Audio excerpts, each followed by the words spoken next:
We'll do our best, all things considered. But let's just start with playing this. There's a thread of different moments of the cops being just really, in many respects, creating the violence across the board. And here, Matt, do you have that? This is coming. This starts off with, this is really one of the most disturbing. I mean, there's a lot of disturbing images. This is nuts.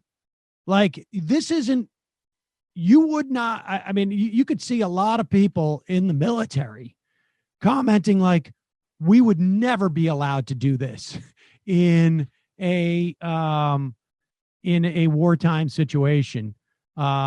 Even in a wartime situation, this idea where we don't even announce that we're about to fire on you. This is down a neighborhood in Minneapolis. There are cops and National Guardsmen.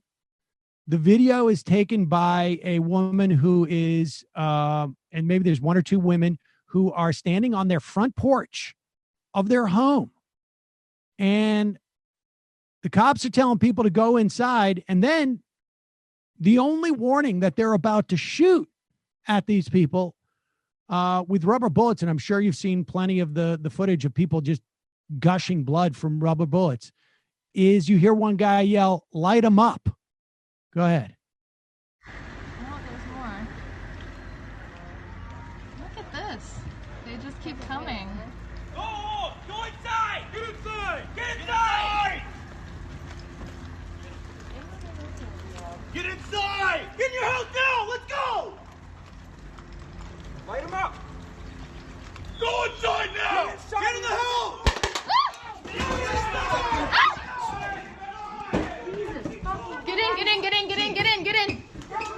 Get in. Oh, God, that hurt. You good? Are you okay? Right on the fucking crotch. Are you okay? You got hit? I'm good. So there you have these cops walking down the street, two yells of "get inside your house," and then the next thing is "light them up." I mean, they're so excited to pretend that they're, in some type of war zone. It is demented. As if these people, like, there's no threat here. There's nothing. This is really messed up. I mean, all those people, and you could see how quick those guys were, like, light them up. All right, great. This was an opportunity for a lot of these guys to sort of play out their fantasies. And they did. They really did. Really nuts. I know there's plenty of footage that we have that is, I think, really bad, but that one is, man, those guys should be held to account. You can't just open up fire for no reason. Well, I'm sure those guys were definitely jerks on an individual level, but this is the result of a years-long process of the militarization of the police and going into, American neighborhoods. Not to say that they should be doing this in any country either, but behaving like a counterinsurgency force, using counterinsurgency tactics. And rubber bullets can be extremely dangerous. A journalist was recently blinded permanently in one eye with a rubber bullet. We know, at least in Chile, the cops were purposely aiming for people's eyes with the rubber bullets, and it's entirely possible that that is happening here. I mean, we had cops in New York City pointing their actual guns at protesters over the weekend. It's insane, and it seems like it's escalating to a point where eventually they will use actual bullets on people, and that will be a real turning point. And, a lot of people have noted how this is focused on journalists here. I don't know if you guys see this. Yeah, there's a lot. I just want to add one thing about the militarization. And this is something that, we talked about in the aughts ad nauseum, and maybe, in on this show as well early on. There's a program, I think it was 1033, I think it's, and I think that's just I don't know, it's the number of the statute or whatever, which basically allowed all of this excess military equipment to be transferred from the military to police departments in the wake of 9/11 and the wake of the invasion and occupation of Iraq and the invasion of occupation of Afghanistan. And there is just simply, this equipment is unnecessary. It creates a sense amongst these guys that they can do whatever they want. Again, it also creates a sense amongst these police departments that they are occupying forces. Like Jamie said, they're involved in some type of counterterrorism program. And, to my mind, any type of effective response to the way that police have been acting involves, 3 or 4 components that include: one, you end this program and you strip these departments of this equipment. 2, you stop the asset forfeiture program, which encourages them to get overly aggressive because it literally pays, just makes their quality of life, I guess, as police officers better in some fashion. We got these cool cars that we drive around now and whatever it is. You got to cut their budgets and narrow their focus. And then you've got to provide accountability across the board for and create more of a zero tolerance a framework for the way that the police act. And that's the only way to get them in any way to change their behavior. I just don't think that you can do sensitivity training or implicit bias training. I just don't think that works for people who have explicit bias. And what you really need to do is say consequences, period. Consequences.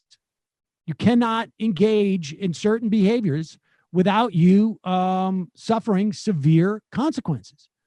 And I don't see any other way. I mean, these guys need to know that, like, if I fire those rubber bullets, I'm going to be held to account.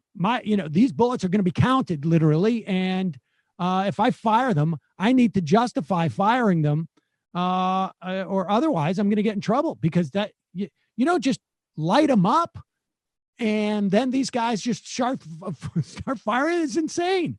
It's insane.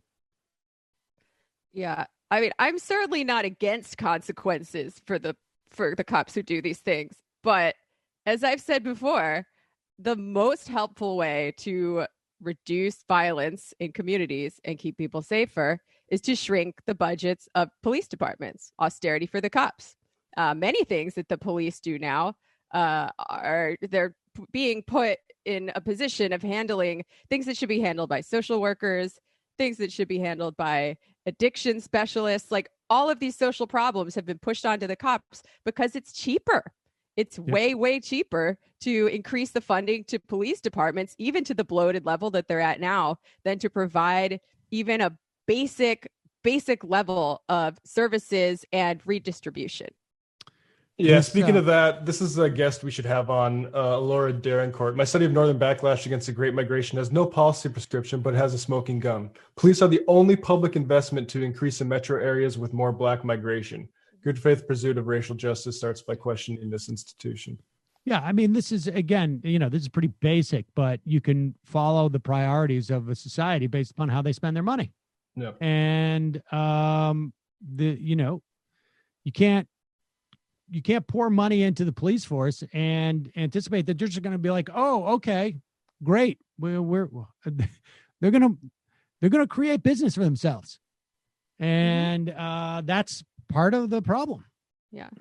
Well, the Johnson administration actually knew what they needed to do. They had a comprehensive report on how to deal with the crime wave that was a very real thing in the inner cities in the 1960s. And they identified what needed to happen. They said, we need a federal jobs program. We need to invest in housing and education and healthcare, because there were so many young Black men in the inner cities that couldn't find employment in the normal economy as industry and manufacturing was moving out to the suburbs and cities were being disinvested in. They knew what they needed to do. And they were also like, we need to professionalize the police.